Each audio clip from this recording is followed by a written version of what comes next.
yo volteo y te veo con mis ojos, con los ojos cerrados, digo, no es yo ese. Volteo hacia donde está David, digo, a lo mejor David me está llamando. Volteo hacia donde está David, también David tenía los ojos cerrados. Y me quedé así como, ¿qué está pasando? Vuelvo a cerrar mis ojos y me vuelven a llamar, así. Yo le digo, entendí que no eran ninguno de ustedes y le digo, Señor, dime qué quieres. Y escucho la voz que me dice, mira y observa.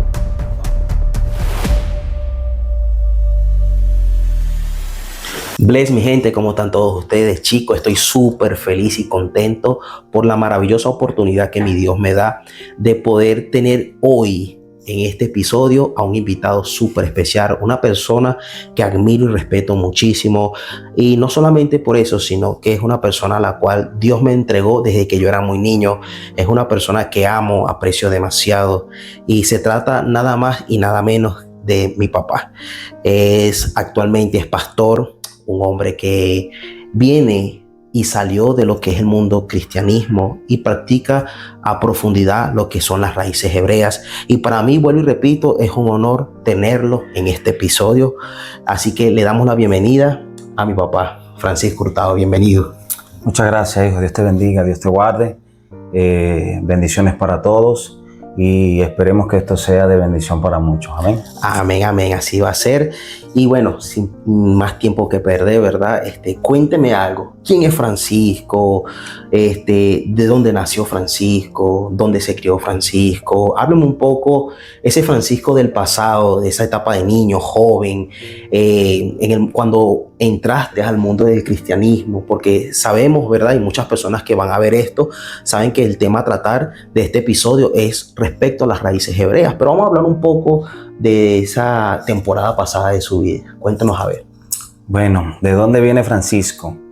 Nací en el Valle y a tempranas horas de mi niñez, pues por decirlo así, no duré mucho en el Valle, sino que mi madre se mudó a los 3 meses de la zona del Valle y nos mudamos a la zona de Antímano.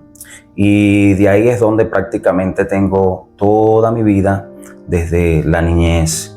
Vengo de las calles de Carapita, zona La Acequia, y ha sido de verdad una transición fuerte, ¿verdad?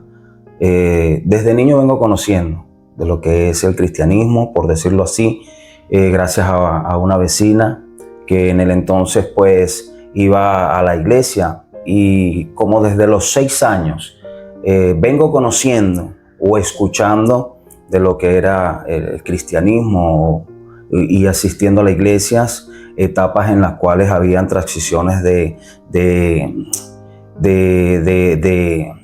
poder ir a la iglesia, esa apatía a veces que llegaba pues en los tiempos que uno no quería nada, ¿verdad? Como niño, como joven, era un vaivén porque no estaba estable, sino que iba, él me gustaba, pero no estaba estable dentro de la congregación como tal. Y eso me llevó por varias etapas pues en lo que es la parte de mi vida. Okay. Y en ese momento, su etapa es de la niñez, ¿en qué edad usted acepta al Señor, verdad? Como decimos, como su único y suficiente Salvador de su vida y su alma. ¿A qué edad usted dio ese paso de fe? El paso de fe como tal, donde reconozco realmente pues el nombre de nuestro Salvador, como te digo, desde los 6 años conociendo, pero iba a la iglesia porque me gustaba, no porque como niño pues tenía ese conocimiento como hoy en día pues tengo y mantengo, ¿verdad? Pero mi etapa donde dije sí, esto es lo que quiero, fue como aproximadamente entre los 10, 11 años, donde yo dije, yo quiero servir a ese Dios del que hablan, yo quiero servir a ese Jesús del que me predican, porque desde mi niñez puedo decir que fui marcado a la edad como de 10 años, donde me dan una palabra y me dicen que me veían en medio de multitudes, me veían en una plataforma Yo no entendía, en el momento tenía 10 años, pero a lo largo del tiempo es que pude entender esa palabra o esa profecía que dieron a mi vida a los 10 años, y desde ahí es donde yo decido dar el paso y decirle: yo quiero esto, yo te acepto como mi Salvador, ayúdame, yo quiero entenderte un poco más, yo quiero conocerte, porque ser marcado desde niño o tener, ¿verdad?, ese encuentro desde niño con el Dios Todopoderoso, creo que es algo que no todo el mundo puede disfrutar. Amén. Es verdad, tiene toda la razón allí, porque son etapas y momentos únicos. O sea, yo he entendido algo en el transcurso del tiempo, es de que Dios llega a las personas en el momento indicado. Por ejemplo, en el caso suyo, llegó a la vida de 10 años. A mí yo recuerdo que llegó a mi vida a los 16 años, 15, iba para 16, y a los 17 me afirmo en el Señor y demás. Pero son diferentes etapas. Hay personas que el Espíritu Santo les toca, les habla, les ministra, los marca, los sella a los 30, 20, 50 años, ¿verdad? Pero cada etapa, no importa a qué edad tengamos, ¿verdad? Pero esa etapa es muy linda. O sea, cuando el Espíritu Santo nos toca, nos marca y decimos: a partir de hoy no voy a ser la misma persona, a partir de hoy voy a cambiar.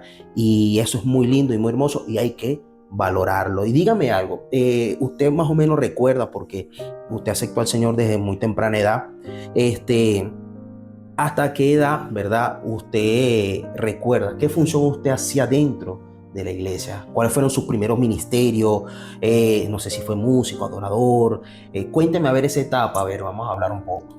Oye, dentro de la iglesia, desde muy niño me gustó la percusión, me gustó la batería.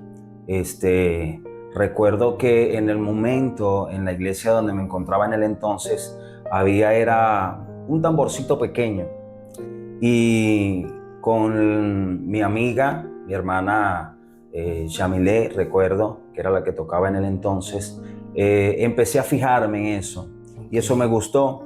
Y recuerdo que empecé tocando un tamborcito pequeño, y eso me gustó, y Dios me permitió pues conocer a algunos hermanos en los cuales ellos daban clase o dictaban clase. En el entonces lo hacían por amor a la obra, lo hacían gratis, no cobraban, y decidí entrar en algunos cursos, y pude aprender algo de lo que era la percusión. Me gustó mucho la batería y fue lo que aprendí en el entonces.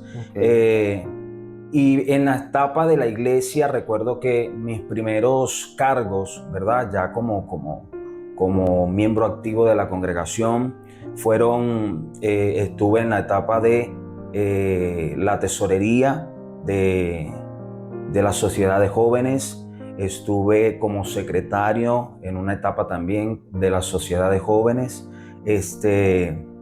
Fueron mis primeros cargos dentro de la iglesia, recuerdo yo, pero siempre con las ganas de aprender y con las ganas de crecer con la gente que Dios me permitió poder estar en esos lugares, en esos tiempos. Oye, qué lindo, de verdad que sí. O sea que usted ha venido haciendo varias funciones, y si nos ponemos a ver, yo soy el tipo de persona que parto de la siguiente idea, y es de que muchas veces iniciamos haciendo una función, pero nunca sabemos qué función es la que vamos a en Dios. Porque eso me hace recordar también mi inicio en el Señor, pues, contando mi historia un poco. Es de que yo cuando inicié, yo también lo primero que agarré fue la charrasca o la güira. No sé, aquí en Venezuela se le llama charrasca. Eso fue lo primero que aprendí a tocar, no era muy bueno, pero fue lo primero que después vi a nuestro hermano David, ¿verdad? Cuando él se metía con el tambor, y eso me empezó a llamar también la atención. Después el timbal, que no lo aprendí a la perfección, pero me gustó muchísimo y demás. Y poco a poco como que fui escalando, ¿no? Y después Dios me hizo un llamado ministerial a nivel evangelístico. Empecé a predicar en muchos lugares, muchos de ustedes fueron testigos de eso. Y bueno, siempre la gloria va a ser para nuestro Señor, siempre lo he dicho, porque actualmente no hago la función que solía hacer antes, porque siento de que mi llamado ahora es distinto, mi forma de llevar el mensaje es distinto, de predicar es distinto, ¿verdad? Me imagino que así ha pasado con usted. O sea, usted inició con esos ministerios, ¿verdad? Pero hoy en día usted es pastor, está al frente de una obra. Cuénteme a ver cómo pasó esa etapa de ser músico, adorador, esa etapa, en qué momento Dios le hace llamado pastoral, porque vuelvo y repito lo que dije al principio, el tema a tratar acá son raíces hebreas, pero quiero conocer a ese Francisco que maneja también, porque lo maneja lo que es la parte cristiana. A ver, cuénteme a ver, en qué momento usted recibe ese llamado pastoral. Bueno, como te dije al principio, ¿va? El llamado o la palabra la recibo a los 10 años. Yo no entendía en el entonces, de verdad, yo no entendía el ministerio, era un niño, ¿verdad? Pero la palabra siempre estuvo ahí, o sea, la palabra Dios la determinó. Ahora, la etapa del cumplimiento es de verdad algo que yo creo que en el lapso de los 10 años hasta los 28, que es donde prácticamente ejerzo ya como pastor, con el ministerio, con el llamamiento, el lapso de los 10 años a los 28 es un lapso de 18 años, ¿verdad? Entonces, de por sí uno entiende que el llamamiento no es fácil, ¿verdad? Y que el ser humano, cuando Dios lo llama, debe ser procesado. Y creo que esos fueron mis años del proceso para poder entrar en el llamamiento, porque Dios necesita pulirnos, Dios necesita sacar muchas cosas, Dios necesita como entrar en ese entrenamiento que necesitamos para poder, cuando la gente se acerque a nosotros, poder tener una palabra, poder tener un consejo, poder ayudar a las personas con el problema o la necesidad que traigan delante de uno, ¿verdad? Entonces, en ese lapso de 18 años, puedo decir que, oye, fue un proceso de limpieza de parte de Dios, ¿verdad? Okay. Hubieron momentos buenos, hubieron momentos malos, hubieron incluso momentos en ese lapso o en ese tiempo que estuve fuera de la iglesia, ¿verdad? Porque por una cosa o por una circunstancia o por algún motivo me apartaba. Y recuerdo que uno de mis procesos fuertes fue en un momento donde yo estaba conociendo a mi actual esposa, y recuerdo que creo que fue el golpe más duro que recibí, Sí. donde mucha gente se oponía a lo que Dios estaba formando en mi esposa y en mí, y decidieron cortarnos de la iglesia. Decidieron decirnos, mire, no entren más, no vengan más, porque ustedes son un mal ejemplo. De verdad que eso fue un golpe duro para mí. Y recuerdo que cuando escuché esas palabras ese día, yo decidí apartarme de Dios. Wow. Y eso fue aproximadamente como a los 17 años. Y agarré un odio, me aparté del Señor, veía a mis compañeros en la iglesia cuando me decían, Francisco, Dios te ama, Dios. Y yo le decía a ellos, no me hablen, no me prediquen. Con sus vidas, muéstrenme lo que la Biblia enseña, o sea, con sus obras, porque si es por predicar, yo me sé la Biblia, yo la conozco, lo que queremos es vivirla. Y duré así, yo unos cuantos años, renegando de Dios, hasta que un día, nuevamente Dios se acuerda, y Dios en mi hogar, recuerdo yo, estaba solo. Dios me llama como a Samuel. Escucho la voz de Dios audiblemente donde me dice Francisco. Yo recuerdo que ese día el único que estaba conmigo en el entonces en la casa era Davis. Y yo pensé que era él que me estaba llamando. Y recuerdo que salgo a la sala y le digo, hijo, ¿dónde estás? Lo busco en la sala, lo busco en los cuartos, subo a la placa incluso, lo busco y no veo a nadie. Y yo digo, me estoy volviendo loco, pero yo escuché una voz. Y recuerdo que ese día vuelvo nuevamente a mi habitación, y cuando estoy entrando a la puerta, que vuelvo a sentarme en la cama, vuelvo a escuchar la misma voz. Y yo dije, ya va, yo no me estoy volviendo loco. Yo escuché la voz.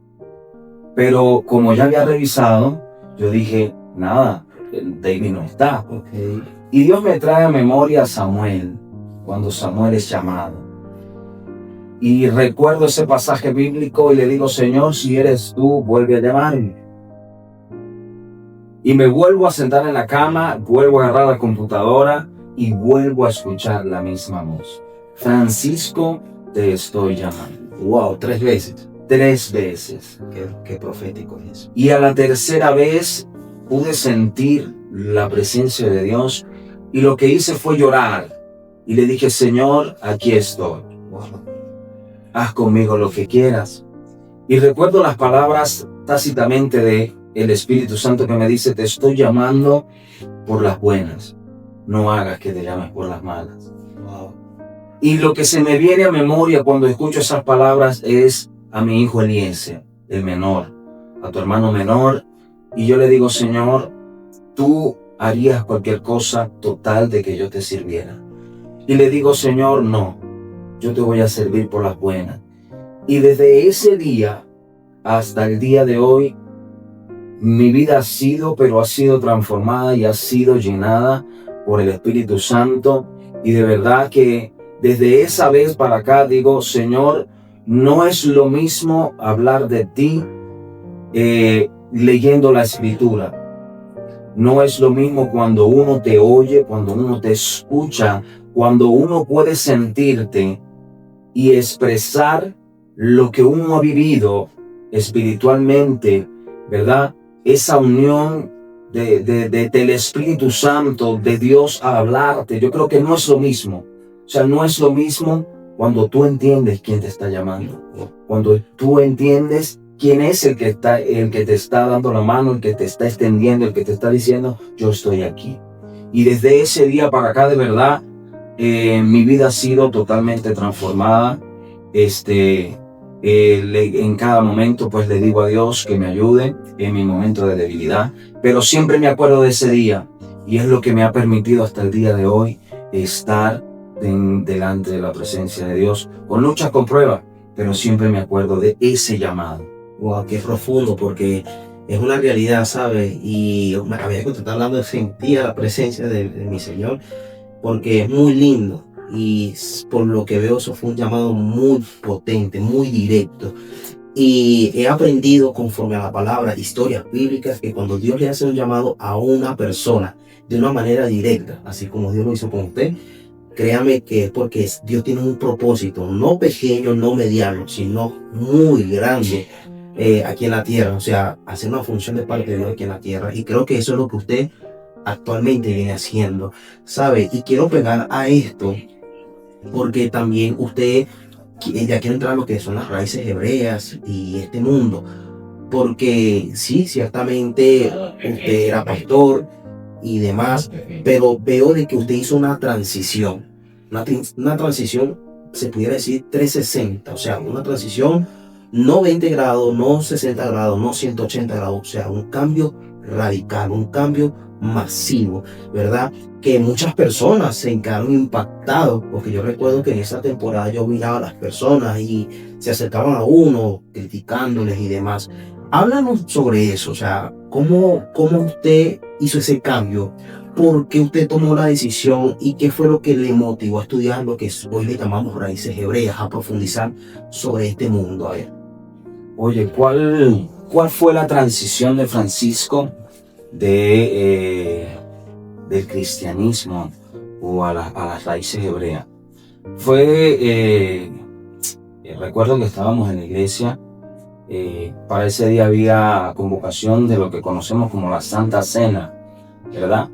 Y recuerdo que el pastor hizo el llamado, nos mandó a llamar en ayunos, nos mandó a que nos vistiéramos, como decimos por ahí, de liqui, ¿verdad? Y recuerdo que ese día estábamos en la actividad, un día domingo, hicimos el servicio, se hizo la adoración, se hizo la predicación, y cuando entramos en la parte de la ceremonia, de lo que se conoce como la Santa Cena, estamos en medio de la administración, nos entregan el pan, nos entregan el vino, y en medio de esa adoración, yo cierro mis ojos y escucho que me llaman Francisco, pero una voz sencilla.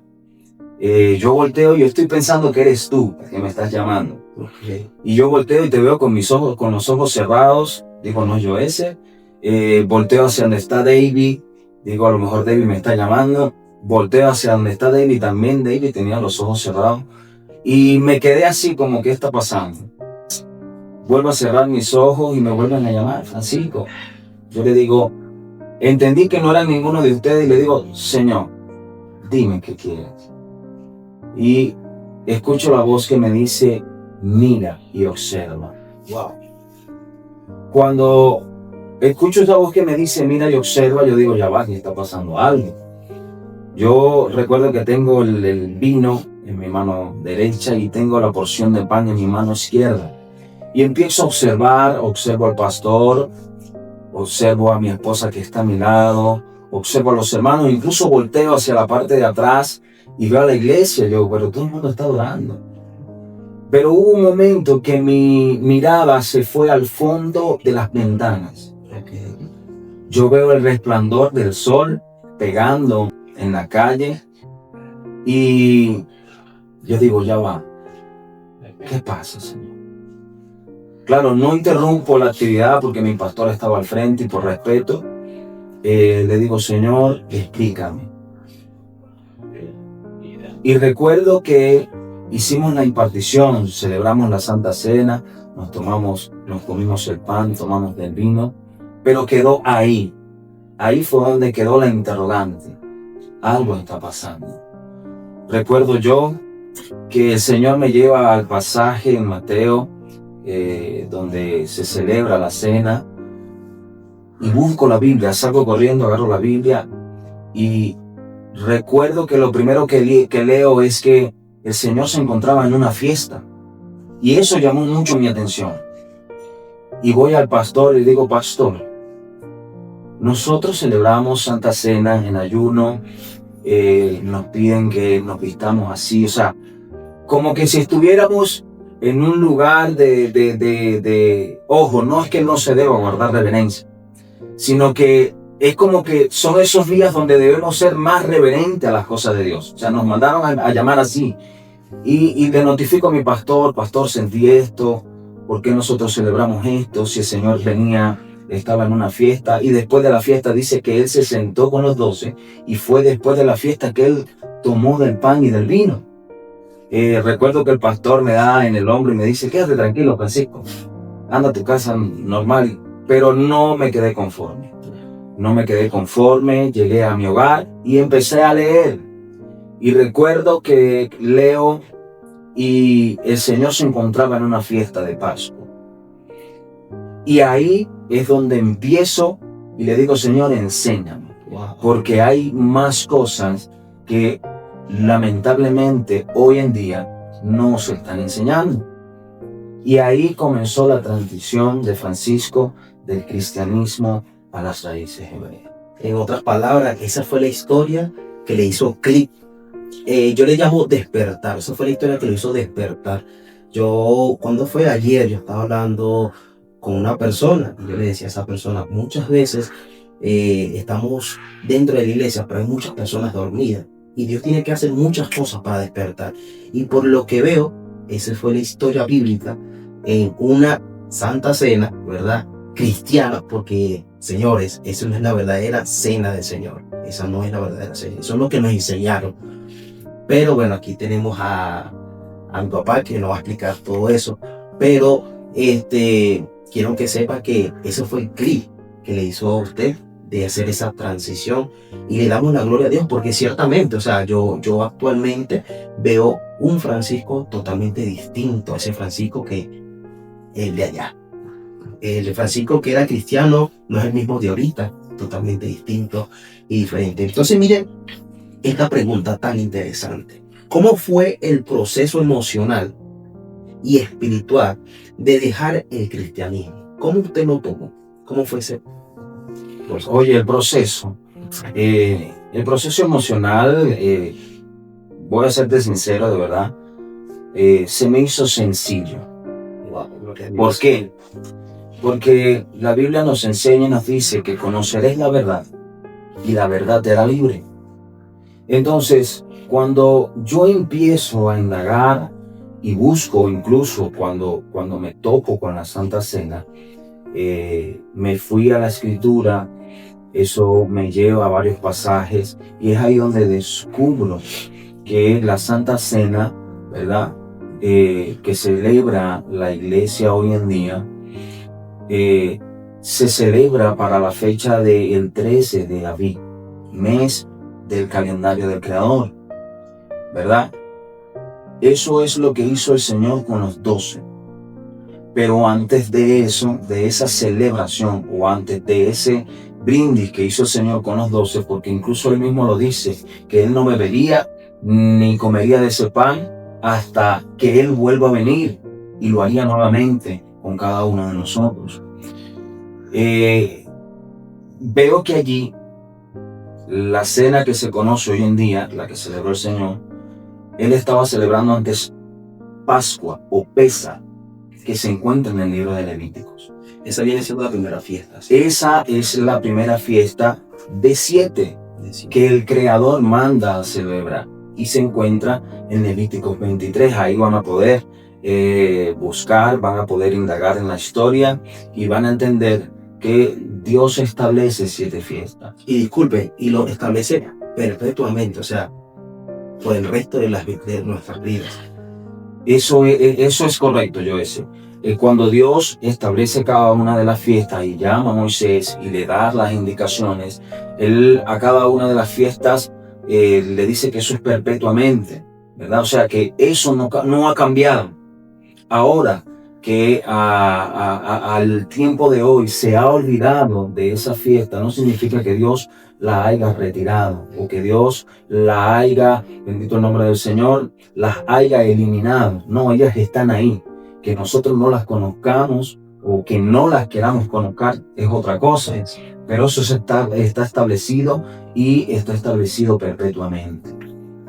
Exactamente, porque usted está hablando de eso y se me viene lo siguiente, y es de que Dios bíblicamente estableció 7 fiestas de una manera perpetua, pero vemos a la iglesia cristiana y diferentes religiones practicando no la fiesta que dijo el Creador.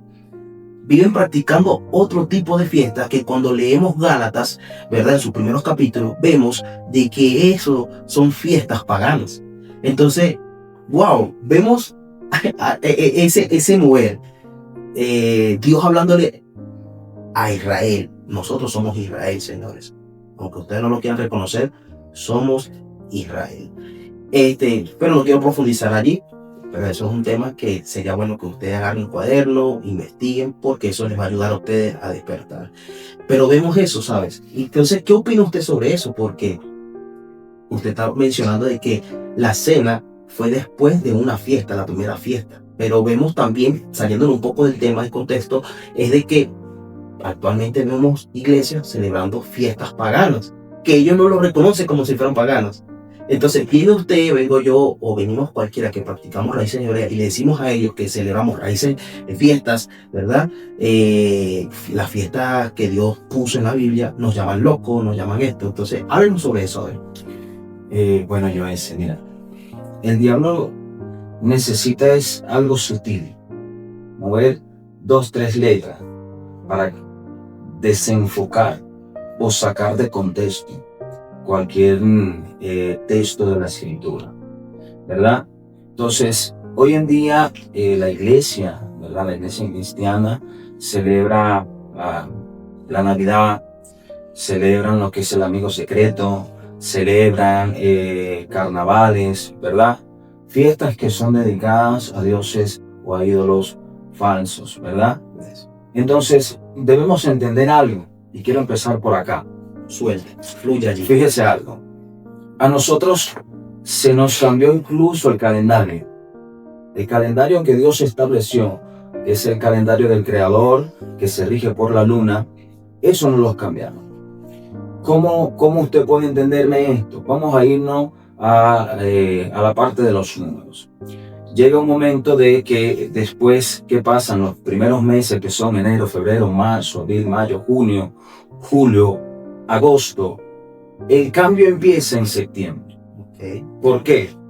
Porque si nos vamos a los números, septiembre pertenece a un número séptimo. En nuestro calendario lo vemos como un mes 9. Octubre pertenece a la numerología octava. A nosotros nos aparece como el mes 10. Noviembre, noveno, nos aparece en nuestro calendario como el mes 11. Diciembre, décimo, pertenece al número 10. Y a nosotros nos aparece como el mes 12.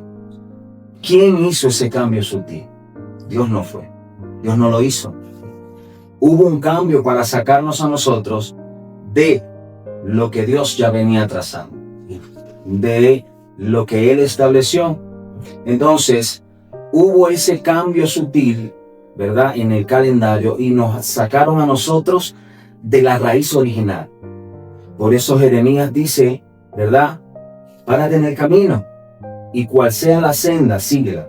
O sea que Jeremías nos está diciendo que hay diferentes caminos, que han formado diferentes sendas.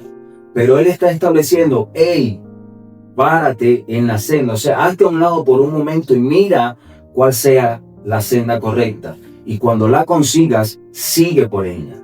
Entonces, hubo un cambio sutil. Nos sacaron a nosotros vamos a decirlo así, nos sacaron de la escritura, porque nos cambiaron todo. Nos sacaron de las fiestas, ¿verdad? Establecieron fiestas que vienen de celebraciones paganas del hombre, ¿verdad? Porque vamos a hablar de lo que se conoce en el mes que se celebra la fiesta de Pesa. A nosotros nos vendieron o nos cambiaron la fiesta de Pesa por Semana Santa, ¿verdad? Nos cambiaron la fiesta de Pesa por Semana Santa. Después viene lo que se conoce como la fiesta de panes sin levadura, ¿verdad? Entonces, después de eso viene el conejo de Pascua que pone huevo. Entonces, todo eso trae un paganismo que a nosotros nos inculcaron. Nos dicen a nosotros que nuestro Señor nace el 24 de diciembre, cuando la Biblia registra que Dios nace para tabernáculo. Y tabernáculo se celebra entre septiembre y octubre. O sea, que el niño que muchos están celebrando el 24 de diciembre no es nuestro Salvador. Escuchen. Entonces, ese niño que se está celebrando, ese niño tiene un nombre, sí, se llama Nimrod, ¿verdad? Y viene de las descendencias de Osiris y Semirán, ¿verdad? Entonces son dos dioses egipcios, ¿verdad? Y eso se encuentra en el libro de Génesis capítulo 11, si no me equivoco. Ahí van a encontrar la historia de Nimrod, ¿verdad? Fue un cazador, sí, fue un cazador excelente, pero ese niño lamentablemente que está el 24 de diciembre no es nuestro Señor. ¿Por qué? Porque la Biblia lo establece y la Biblia dice que Dios ha dejado señales. Y si las tres primeras fiestas, incluyendo la fiesta de la celebración de la Escritura, que es Pentecostés, ya se cumplieron en la vida del Mesías, quiere decir que las otras tres restantes se van a cumplir en su venida y en su vida. En el mismo Mesías. En el mismo Mesías, no en otro, ¿verdad? Entonces vemos que el 28 de diciembre se celebra, mucha gente lo toma como, vamos a decirlo así, como por chiste, pero no conocen la historia detrás de eso. El 28 de diciembre mucha gente celebra lo que es el Día de los Inocentes, ¿verdad? Se gastan bromas porque la gente tiene que aprovechar el momento de reírse, pero realmente lo que ese día mucha gente desconoce es que fueron la matanza de los niños que Herodes mandó asesinar, ¿verdad? Buscando matar al Mesías en aquel entonces. Dios mío, qué profundo, señores, qué profundo. Aquí sí hay materia, aquí sí provoca sentarse con una taza de café, unos pancitos y dialogar, porque este tema verdaderamente está muy, pero muy profundo. Y tiene toda razón, porque yo me he puesto a dialogar con personas cristianas Y ellos están enfocados en una sola cosa. Que no, que arrepientes. No, que la vestimenta. No, que esto. Pero eso no es prédica. Eso no es prédica. Para mí, Joel Espinosa, no es prédica. Prédica es esto. Que lo que usted está haciendo, está despertando a muchos. Porque actualmente, ahí está escuchando mucha gente que están despertando y están diciendo, wow. Ahí está despertando. ¿Me entiendes? Y es eso. Y qué fuerte, ¿no? O sea, qué masivo. O sea, hay muchas historias que profundizar. Yo he tenido la oportunidad, por supuesto, es mi papá. He tenido la oportunidad de dialogar con él en privado, en la casa. Y wow, este mundo es muy profundo, señores. Yo en una oportunidad, no sé si usted lo llegó a ver, en una oportunidad en mi estado de WhatsApp, yo publiqué algo y puse, algo así puse, el Yeshua que yo conozco no fue el Jesucristo que me enseñaron, algo así, no lo recuerdo. Y como 3 personas me dijeron, ¿cómo es eso? ¿Cómo es eso posible? Se alteran porque uno está diciendo cosas que lamentablemente no se maneja dentro de la iglesia. Yo recuerdo también, no sé si usted le llegó en una ocasión orar a Dios de esa manera. Yo recuerdo que yo le dije a Dios muchas oportunidades cuando eran ese evangelista, como ustedes le llaman, de fuego. Pero yo me la pasaba viajando por todos lados. Yo, de la iglesia donde yo me congregaba, yo era el que más viajaba. Los evangelistas, con todo el respeto, si ellos llegan a ver esto, que ellos estaban más viejos que yo, tenían más trayectoria que yo, y ellos se quedaban estancados y eran como que Dios el que más me llevaba. Pero llegaba un punto en mi vida que desperté y dije, no, esto no es prédica. Dije, esto no es prédica. Y yo le orando a Dios, ayunando y demás, le dije, Señor, quiero predicar distinto y diferente. Y me topé con esa historia, así como esa transición de usted, yo me topé también con una historia. Y fue la historia de la mujer de flujo de sangre. Muchos, yo siempre lo pongo como referente esta historia, porque es una historia como el himno nacional de aquí en Venezuela. Todos los cristianos se la conocen. La mujer de flujo de sangre. Yo le pregunto a las personas, a los cristianos, ¿no?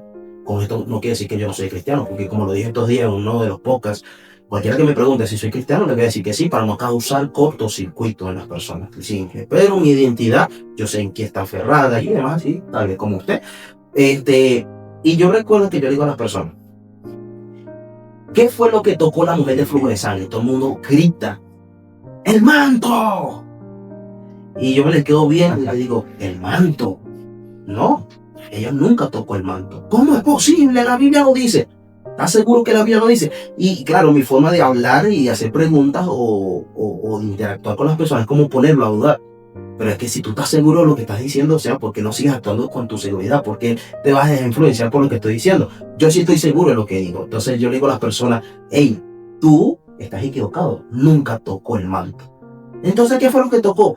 La Biblia dice que ella tocó fueron los flecos, también llamados como los zixis. Ahí están criptados ¿qué? Los 613 mandamientos, están criptados los 5 libros de la Torá, no son la ley, no. Torá suena más bonito. Y las promesas del Eterno al pueblo de Israel. Porque esa es otra cosa. No sé si usted quiere aportar algo respecto a lo que dije, pero también hay otra cosa para darle la palabra. Es de que hay muchas personas que dicen, no, Israel es Israel, los judíos son los judíos, nosotros somos otra cosa. Ajá, pero qué fácil, porque yo veo que tú te aferras a promesas que no fueron hechas a nosotros, fueron hechas al pueblo de Israel y tú te aferras a eso. Te aferras a muchas cosas que realmente no fue hecho al pueblo gentil. Ya, esa palabra no me gusta, ya yo no soy gentil, ya yo soy un hijo de Dios. ¿Okay? Pero ¿qué opina usted de eso? A ver. Bueno, fíjate que la mujer de flujo de sangre, como acabas de decir, ciertamente mucha gente desconoce, no simplemente eso, sino otros pasajes de la Escritura, ¿verdad?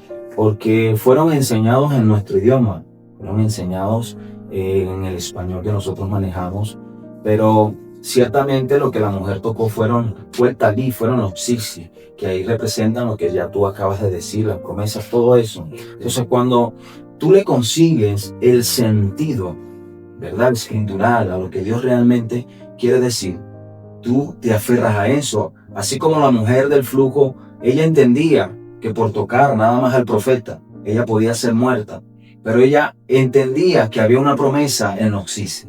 Y ella se arriesgó. Ella dijo, ahí están las promesas, porque la Biblia me enseña que Él es mi sanador. Y ella se aferró fue a eso.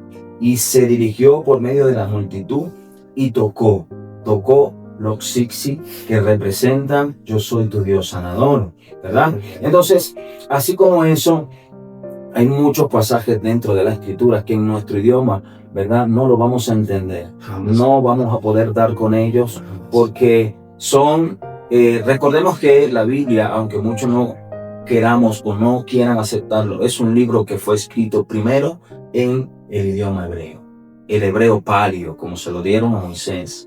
Entonces, es un libro que ha sido traducido en 1000 idiomas, ¿verdad? Pero que en esas traducciones se ha perdido la esencia original, la cual el Creador le determinó y le entregó a Moisés. Entonces, en las traducciones se ha perdido, ¿verdad? Lo que Dios realmente quiso decir y lo hemos cambiado por el que yo creo que es así. Yo pienso que es así. Y la Biblia, yo eso lo decía al principio, no podemos ver la Biblia nada más de una forma o de una perspectiva. Debemos verlo de la perspectiva como Dios la ve. Sí. Punto. 360 grados. Fíjate que hay un versículo, yo dejé de predicar en ese versículo, porque me enseñaron que cuando yo iba o iba a predicarle a un nuevo creyente o a un inconverso, a tocarle las puertas de su casa, me enseñaron a decirle, y me enseñaron ese versículo que se encuentra en Apocalipsis, donde dice que yo estoy a la puerta y llamo. Si alguno oye mi voz, ¿verdad? Y todo lo que eso dice, yo entraré, él cenará conmigo. Pero cuando yo me centro bien, Joycer, en ese pasaje, a estudiarlo y a indagarlo, veo que el Mesías le está hablando ahí, no a un inconverso. Le está hablando a una de las iglesias en Asia, y es a la iglesia de la Odisea. Entonces, cuando yo me topo con eso, yo digo, ya va, esto no es para un inconverso. Agarren datos. Esto es para una iglesia. O sea, que había una iglesia en la Odisea que estaba teniendo, vamos a ponerlo así, tenía tremendo servicio, hacían campañas, hacían tremendas actividades, pero tenían al Señor afuera. Ellos tenían sus cultos, pero a Dios lo tenían afuera. Y el Señor les estaba diciendo, yo estoy aquí. Si ustedes me permiten entrar, yo voy a hacer en ustedes. Yo voy a cenar con ustedes. No se lo está diciendo un inconverso. No se lo está diciendo una persona que no tiene a Dios en su corazón. Y cuando yo entendí eso, le dije, Señor, perdóname por las veces que enseñé esto mal. Porque esto no es para el inconverso, esto es para mí. Esto es para mí, para el que está dentro, para el que dice, yo soy hijo de Dios, yo llevo la Biblia en la mano, yo soy yo soy el santo. Y le dije, Señor, perdóname. Ayúdame y enséñame a interpretar bien tu escritura a través de tu Espíritu Santo. Wow, qué profundo, qué profundo. O sea, que hay mucho, como digo yo, mucho material, señores. Si usted no quiere aprender, es porque usted realmente no quiere crecer, no quiere avanzar, porque la vida se trata de eso, señores. Agarrar información, reformar lo que tenemos. Si es de soltar cosas mal enseñadas, hay que hacerlo y agarrar enseñanzas frescas. Esto es lo que nosotros le llamamos pasto fresco. Esto sí es pasto fresco, señores. No es eso. Yo en una oportunidad me cansé de lo mismo. O sea, yo siendo evangelista, predicaba, conocí muchos evangelistas. Pero yo miraba a todo el mundo predicando lo mismo. Y yo dije, no, yo necesito predicar algo distinto. Y así fue. O sea, cuando empecé a predicar algo distinto, ahí fue cuando me empezaron a decir, estás loco. Ya no eran los inconversos, más bien los inconversos me decían, ahora sí entiendo la palabra, me decían los inconversos. Ahora eran los cristianos que me criticaban. No, que el diablo. Y a mí me decían falso profeta. Por favor, señores, indaguen, estudien. La Biblia dice, escudriñad la escritura, porque ahí ¿qué? Os parece que está, ¿qué? La vida eterna. Pero hay que escudriñar. Esto se llama escudriñar. Señores, yo recuerdo un pastor que dijo, si eso no sale en mi Biblia, no lo creo. Bueno, si no sale en tu Biblia, ahí te vas a quedar estancado, porque la Biblia no hay que leerla sola. La Biblia hay que leerla con muchas herramientas. Y vaya que esa herramienta, yo lo digo a nivel personal, jamás me la enseñaron dentro de la iglesia. Eso lo hemos venido nosotros aprendiendo aparte. Por eso es que actualmente muchas personas se nos acercan y empiezan a dialogar con nosotros y nos dicen, wow, ustedes son distintos, predican distinto, hacen las cosas distintas. Claro, porque tenemos información totalmente distinta. Y es allí, ese es el llamado que nosotros considero que hemos sido llamados a hacer ese trabajo. ¿Verdad que sí? Le tengo aquí otra pregunta. ¿Qué significa para usted practicar las raíces hebreas? ese significado. ¿Qué significa para Wow. ¿Qué significa para mí practicar? Bueno, yo decía, mira, de verdad que practicar o vivir, yo diría vivir, porque practicar es como que estuviera haciendo algo monótonamente todos los días, porque he aprendido a través de la Escritura, así como nuestro Señor, la Biblia dice en el libro de Juan, que Él vino, o sea, la palabra se hizo carne, ¿verdad? Y que vivió entre nosotros y que nos mostró la gloria, ¿verdad? Del unigénito Hijo de Dios. O sea, que Él no vino simplemente a darse un paseo, Él vino a enseñarnos cómo debíamos de vivir la Escritura. Porque la Biblia dice que Él padeció en todo y en todo fue probado, ¿verdad? Pero en todo fue sujeto. En todo se mantuvo alineado a su Padre. Entonces, yo creo que sería cómo he vivido yo hoy en día las raíces. De verdad que eso me ha enseñado a desprenderme de muchas cosas primeramente. Porque dentro de la iglesia, que hoy en día, la iglesia cristiana, de verdad que son muchos impedimentos los que te impiden, ¿verdad? O sea, son muchas normas de que no puedes hacer, no puedes hablar, no puedes, o sea, no puedes moverte, si no, o sea, son muchas cosas que te trancan, de verdad. Entonces tú no sabes si hacer, moverte, porque entonces todo es pecado, todo está mal. Entonces voy a perder la santidad porque pienso o porque digo o porque me expreso, no. Entonces yo he aprendido a vivir la Escritura como el Señor nos la presenta, ¿verdad? Entonces, ¿qué me ha enseñado a eso? A estar sujeto a Dios, ¿verdad? A vivir, y te puedo decir que hoy en día soy más libre. O sea, me siento más tranquilo, me siento con más fluidez, me siento con más ganas, o sea, porque no hay algo que me impida yo adorar a Dios con mi esencia. Ojo, cuando llegamos a la congregación, venimos, vamos a decirlo así, venimos del mundo con un corazón roto, venimos que no queremos hacer, ni vivir, ni hablar con nadie. Pero cuando empieza la restauración dentro de la congregación a través del Espíritu Santo y las personas que Dios pone a nuestro lado, viene una restauración, ciertamente. Pero en esa restauración mucha gente quiere cambiar hasta tu forma de caminar, quieren cambiar la forma de expresarte. Y Pablo nos dice que todo aquel que fue llamado, quédese y sirva a Dios, ¿verdad? Como tal cual como fue. O sea, ¿cómo yo cambio la esencia de Francisco? Un Francisco que viene del mundo, cuando estoy en Dios, ¿cómo yo cambio mi esencia? O sea, yo no puedo cambiar lo que Dios ha hecho en mí. Ahora, con lo que Dios ha hecho en mí, yo voy a sujetarme a ese Dios que me llamó. O sea, y lo digo por esta manera. Así como usted me ve de gorrita, de suétercito, así soy yo y así era yo en el mundo. Ahora que estoy en el Señor, ¿verdad? Lo normal es que mucha gente, cuando ve a un pastor, lo vea de saco, de corbatas, de liquiliqui. Wow, mira, ese es el pastor, el hombre que Dios puso en la iglesia. Usted jamás en la vida me va a ver así. Al menos que sea una actividad de verdad donde amerite. Pero así soy yo y esa es mi esencia. Nadie puede cambiar eso, porque fue Dios que me la entregó. Fue Dios que me la dio. Entonces, con esta misma esencia yo sirvo a Dios. ¿Y sabes qué es lo tremendo? Que a veces la gente, por verte de la manera que tú te vistas, piensa que no portas nada de Dios. Y mucha gente, de verdad, que ha sido, vamos a decirlo así, su ego o su manera de ver, oye, aquí no hay nada, ha sido golpeado por Dios. Porque ven a la gente por lo que puede ver con sus ojos naturales. Pero nadie conoce tu intimidad con Dios.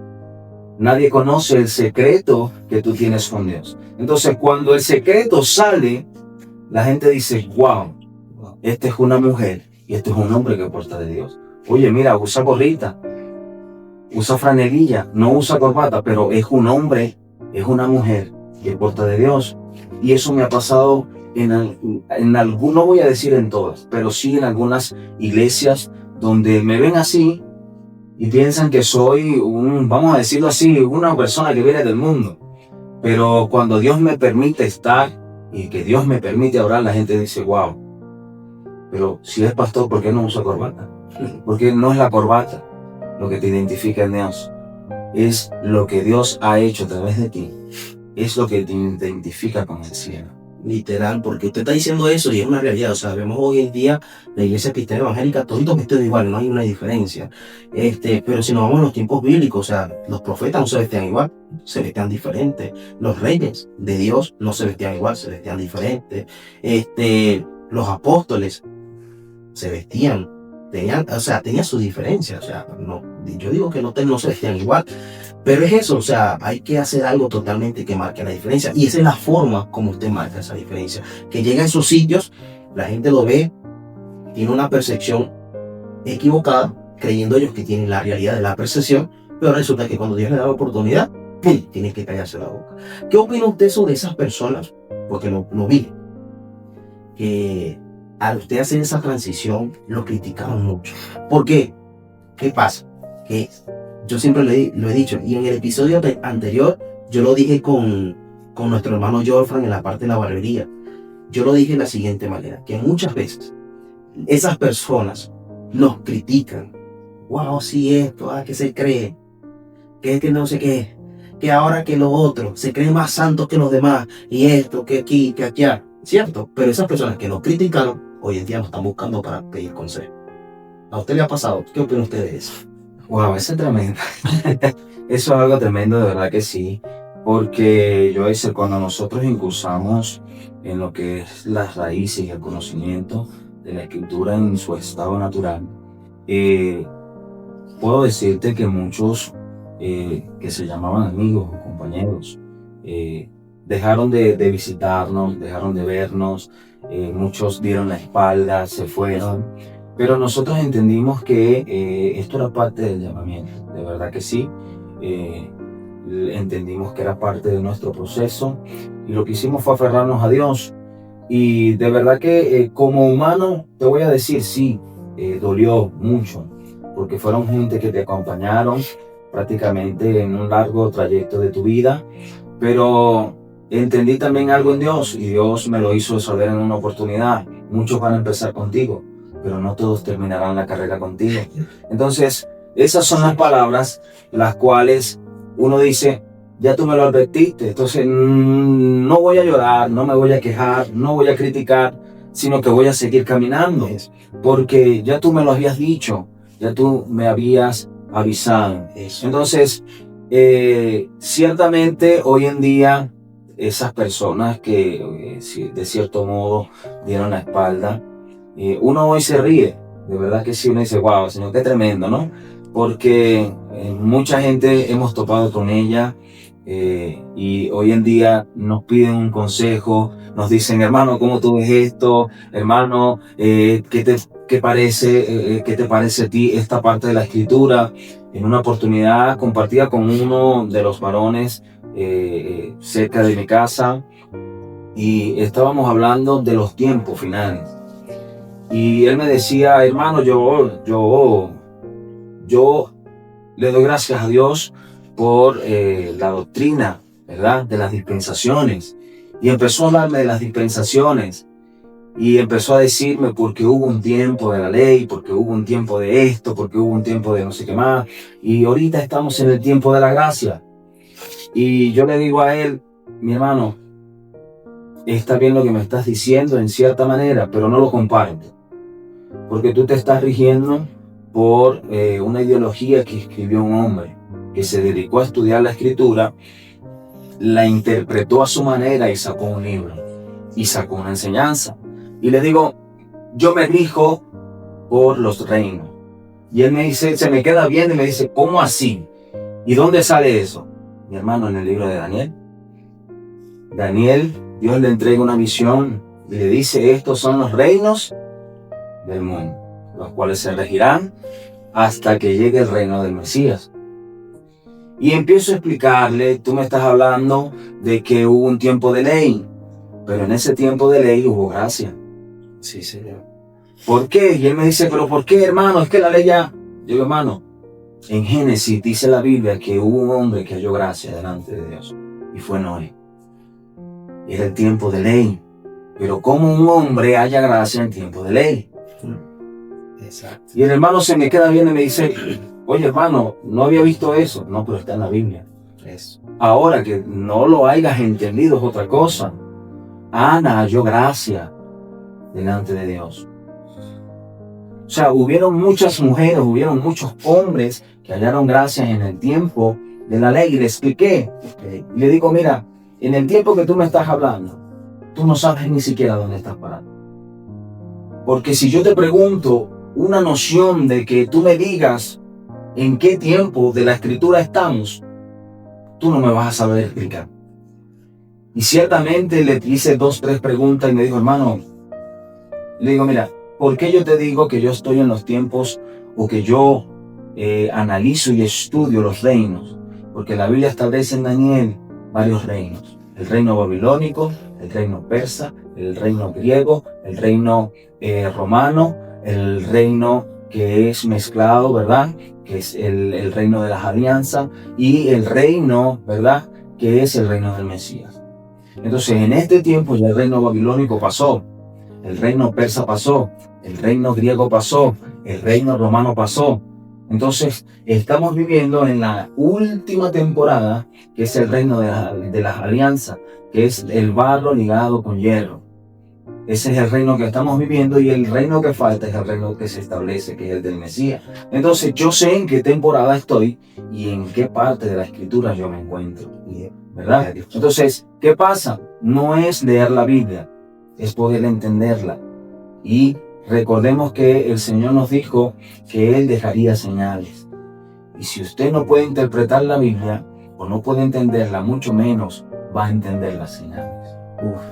Qué profundo, no, demasiado masivo. Usted está diciendo eso y yo parto también con una pregunta. ¿Qué opina usted de esos evangelistas, pastores, profetas, adoradores? Esas personas que se paran en un púlpito a ministrar una historia, un verso, pero ellos empiezan como que rema y tras rema, pero muchas veces se dejan guiar por emociones, dicen que es el Espíritu Santo, pero no lo es, pero empiezan a soltar y que eso rema, pero espérate, a mí me ha pasado, yo escucho a esa gente y yo digo, no, espérate, que eso no es lo que quiere decir la historia. Entonces, ¿usted qué opina, ya que usted tiene esta percepción de este lado, al escuchar una persona que está predicando lo que usted también maneja bíblicamente, pero lo está llevando a un extremo que realmente nunca fue, pero usted lo ha predicado también y usted sí lo predica realmente como es, como realmente es? Bueno, yo sé, mira, hablando de, siempre lo digo en mis enseñanzas, en los lugares que Dios me permite estar, predicar, enseñar, en la labor que esté ese día, y siempre lo digo, no es culpa a veces de los evangelistas, tampoco es culpa de los pastores que están enseñando, ¿verdad? Porque ellos recibieron de sus antiguos pastores la misma enseñanza. O sea, es lo que se viene pasando de generación en generación. O sea, no puedo decir que la culpa la tiene el pastor o el líder o el joven, sino que es lo que ellos, es lo que ellos han conocido y es lo que ellos han participado. Ahora, ¿qué pido yo? O le digo a Dios, Señor, el hermano o la hermana no sabe lo que está diciendo, porque no tienen el conocimiento. Y ciertamente ahí podemos decir que Dios mueve su mano y su gracia y su misericordia, porque todavía no tienen el conocimiento y no le ha sido entregado, ¿verdad? Pero a veces, tienes razón, yo a veces la etapa, y creo que esto le pasa más a los evangelistas, que en medio de la predicación, en medio del mensaje, llega una parte como que para poder hacer que la gente diga el amén, o se levanten, o diga gloria a Dios, se animan más o se emocionan más de lo debido y pueden decir cualquier disparate que en la Biblia no aparece, ¿verdad? Por el simple hecho, hacer de que la persona que los está escuchando se levante y diga gloria a Dios y aleluya, ¿verdad? Yo no puedo decir, mire, hermanos queridos, vámonos al pasaje bíblico, porque Dios me reveló, porque eso es falso. O sea, yo no puedo decir que Dios me ha revelado hoy, en esta fecha, un pasaje de la Escritura, porque estaría siendo falso delante de Dios. ¿Por qué? Porque ya la Escritura ha sido revelada y Dios se la entregó, como nos los enseñan, a 40 hombres aproximadamente en diferentes tiempos, en diferentes épocas. Y ellos transcribieron ya lo que Dios dijo. Entonces ya eso está escrito, ¿verdad? Y en las doctrinas hay una parte que le llaman la iluminación. Entonces, ¿qué podemos decir en este tiempo? Mira, mi hermano, Dios me iluminó conforme a este pasaje. Pero yo no puedo decir que Dios me reveló, porque sería falso, ¿verdad? Y hoy en día, lamentablemente, se ha levantado una generación de profetas, ¿verdad? En el altar, donde dice, hermanos, yo te voy a profetizar o yo te profetizo, ¿verdad? Y vemos que hoy en día la gente toma la profecía o las profecías como que si eso fuera un regalo, como que si eso es lo mejor y te hacen fila, porque yo quiero que el varón o la mujer de Dios me profetice. En la antigüedad eso no se veía. Cuando se paraba un profeta, la gente corría, yo ese. Cuando Dios le dice a Moisés, reúne al pueblo, ¿sabes lo que le dijo el pueblo a Moisés? Anda tú, que Él te lo diga a ti y tú nos lo transmites a nosotros. No queremos escuchar la voz de Dios. No queremos escuchar el estruendo. Y corrían a esconderse. Cuando los profetas iban a dar una palabra a los reyes, la gente se escondía. La gente buscaba descorrer porque sabían que lo que venía a través del profeta era juicio, era condenación. Entonces la gente se alejaba. Pero hoy en día las profecías se han vuelto parte de un regalo y yo quiero ser parte. Y profetízame hombre y profetízame mujer. Entonces se han vuelto más beneficiosas hoy en día las profecías porque Dios me va a regalar una casa, un carro y una quinta. Los profetas reales no profetizan eso. Los profetas reales te van a decir, arrepiéntete, busca de Dios, estás haciendo lo malo delante de Dios y Dios te manda a amonestar porque si no vas a ser cortado. Esa es la función de un profeta. Eso es la función de un profeta. Un profeta no te puede profetizar casa. Ojo, no es que Dios no lo pueda hacer, iglesia. No es que Dios no te pueda bendecir. Dios me ha bendecido a mí. Dios me ha dado grandes cosas. Pero hoy en día los profetas de Dios, no voy a decir que no están, pero están escasos. No todos los profetas hoy en día profetizan como los profetas de antes. Y eso es algo que se ha perdido. Y bastante. Sí, porque actualmente vemos mucha gente profetizando, pero confunden el don de ciencia que Dios le está profetizando. Dios te dice así, tú eres profeta. No, señores. Puede ser un don de ciencia, porque el don de ciencia se manifiesta en diferentes periodos, bien sea tiempos hacia atrás, tiempos hacia adelante. Don de ciencia. Profetas, hermano, señores, pues ser profeta no es nada fácil. Yo, en un tiempo a mí me decían profeta, sí, pues yo decía un par de cosas, se cumplían, y sí, no, que te va a pasar esto, y si le pasaba a la persona, sí, profeta. Pero yo nunca me he caracterizado como un profeta, porque esa función de profeta es muy dedicada. Actualmente vemos a los profetas que se reúnen con personas. Los profetas de la Biblia andaban solos. Ustedes se preguntarán por qué. Porque esa era la función. Se apartaban a lugares solitarios, recibían palabra y descendían a hablar al pueblo. Así como Moisés, el pueblo le dijo, ve y habla, ¿verdad? No queremos hablar con ese Dios, habla tú porque realmente no. Quiere decir que Dios habla fuerte. Y cuando se trata sobre las personas arrepentirse, señores, es muy fuerte. Y yo creo que esa es la función de nosotros. No confundir, señores, no confundan los llamados. Hay que aprender a discernir cuál es nuestra verdadera función en el reino para nosotros poder ejecutarla aquí en la tierra. Entonces, no todo el mundo es profeta, no todo el mundo tiene ese llamado, no todo el mundo es evangelista. O sea, tienes que indagar, tienes que aprender cuál es tu verdadera función para que puedas hacerla. La función de aquí de mi papá Francisco, ¿verdad? Su función actualmente de hace unos años para acá, es soltar ese mensaje, ¿verdad? Para que muchas personas despierten. Así de simple. Mi función es totalmente distinta porque a mí muchos jóvenes que me conocieron con ese llamado fogoso, que yo quiero que tú vuelvas a predicar como antes. Y yo no es que me río, sino que yo me les quedo viendo de una manera muy seria. Y yo le digo, sí, yo también extraño a ese yo ese. Pero espérate, actualmente mi llamado es distinto. Y como mi llamado es distinto, tengo que enfocarme allí, en esa línea, ¿me entiendes? De predicarle a muchas personas bajo esa línea, bajo esos reglamentos.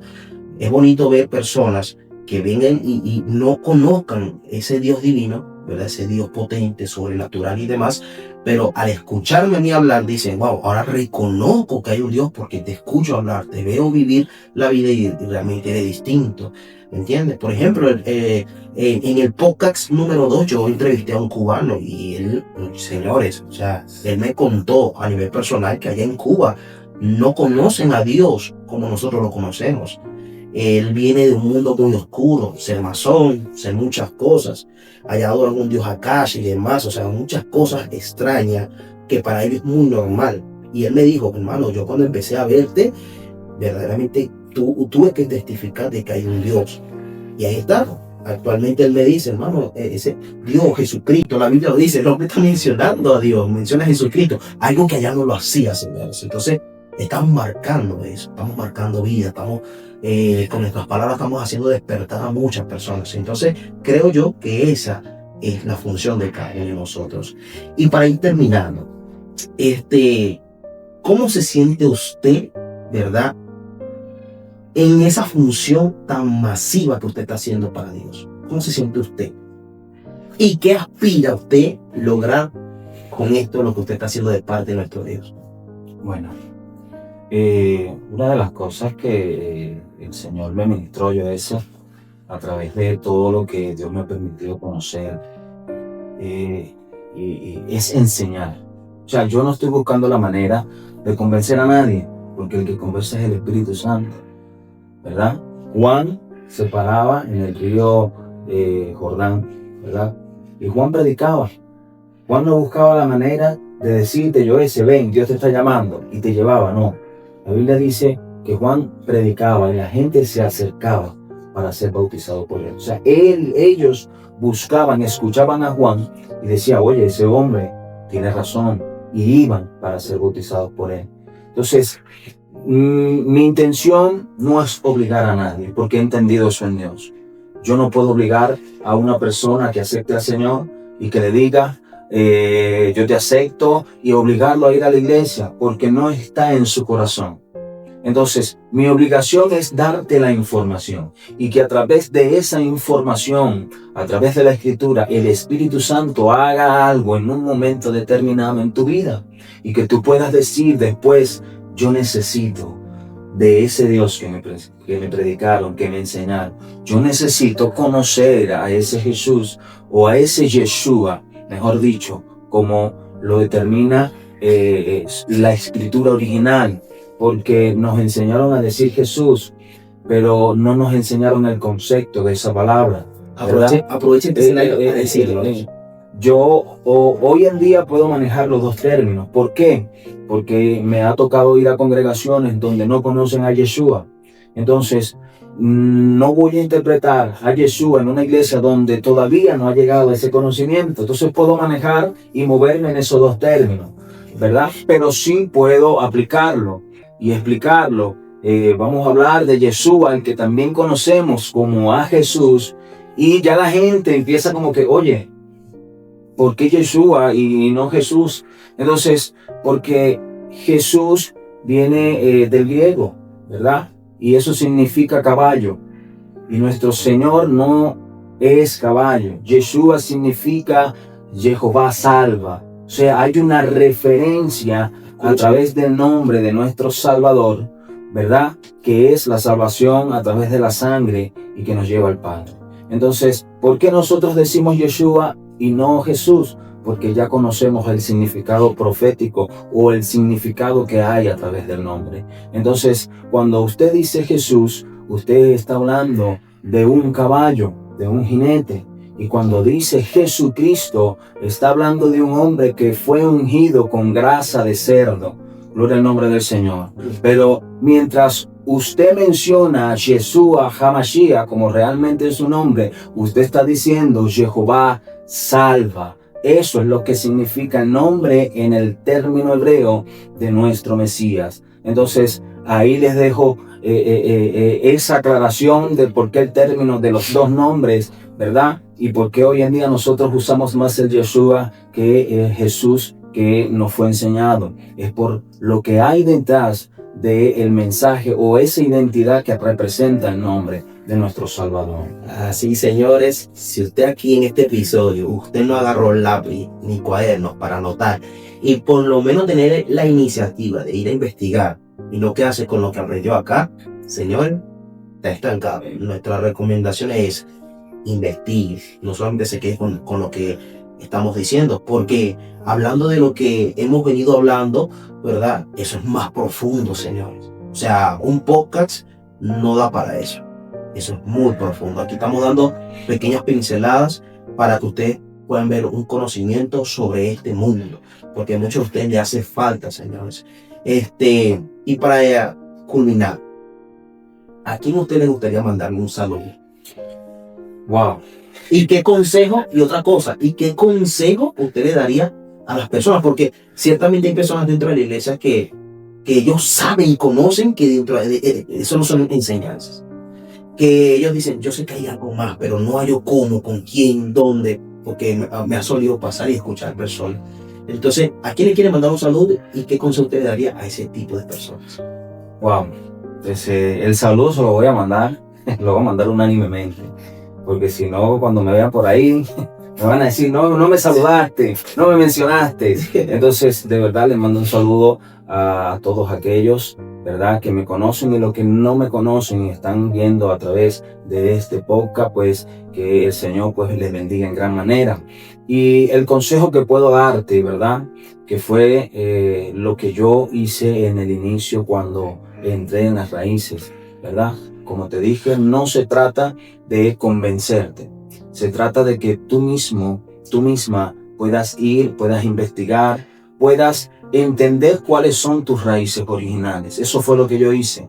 Eso fue lo que me llevó al conocer y a darle una buena interpretación a lo que hoy conocemos como Biblia, ¿verdad?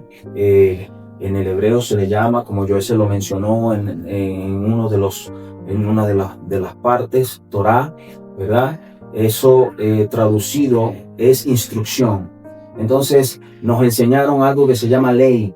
Y es como muy fuerte esa palabra, es como muy chocante. Oye, es como por eso que no sé, a lo mejor mucha gente la rechaza. Pero en el término original y su traducción original es instrucción. O sea, que Dios nos dejó instrucciones para que el hombre, para que el ser humano pueda vivir tranquilamente, ajustados siempre a su verdad. Ojo, el consejo que puedo darte, amiga, amigo, que me estás escuchando a través de esto, no es que vayas en contra de tu pastor, de tu líder, a decirle es esto y no. Es que tú puedas investigar, es que tú puedas indagar. Yo cada vez que hago un estudio, ¿verdad? Yo tengo como 6 Biblias, ¿verdad? Y leo toditas, las leo todas, busco la interpretación de cada una, ¿verdad? Y siempre busco como me enseñaron. Mientras más antiguo es más cercano al original. Hoy en día nos enseñaron, salió una Biblia nueva, salió una interpretación nueva, escrita ahorita en el 2025, un ejemplo. Entonces, esa es la Biblia que hoy en día es más clara. No.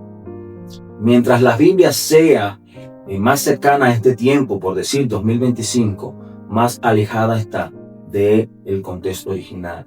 Mientras la escritura o la Biblia que usted consiga sea más antigua, es más cercana a lo que se escribió en el inicio. Entonces, busca, indaga, no te quedes ni siquiera con lo que pudiste escuchar a través de este podcast, no te quedes con esto, sino que tú misma puedas buscar, leer, repasar, investigar, y tú misma vas a sacar las conclusiones si estás dentro o estás fuera del camino que Dios trazó.